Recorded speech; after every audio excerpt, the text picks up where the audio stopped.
Now, by contrast to that, and this is going to be closer to my own views. So, power is an important word, but what do we mean by power? And there's a much more optimistic, benevolent understanding of power that is possible. Power is the capacity to get stuff done. Right? You're more powerful to the extent that you have the knowledge and the skills and other kinds of resources to be able to accomplish stuff, right, in the world.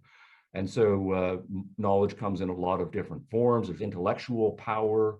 So here we think about Francis Bacon, knowledge is power. And this then ties us back to education. So here we think about power as a good thing. We want to empower our students to build up their cognitive power and their physical power and their character power so that they can go forth and do good things in the world.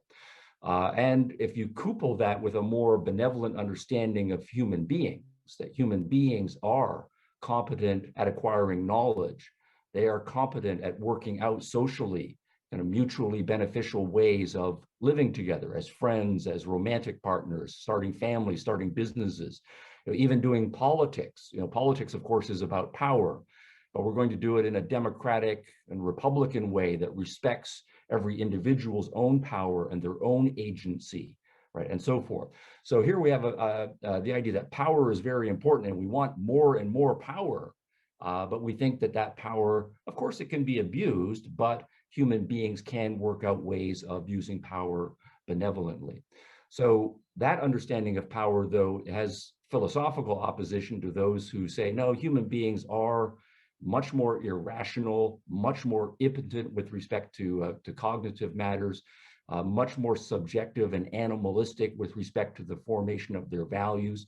And so power becomes a much darker thing. So that battle over power is also part of what we are engaged in right now.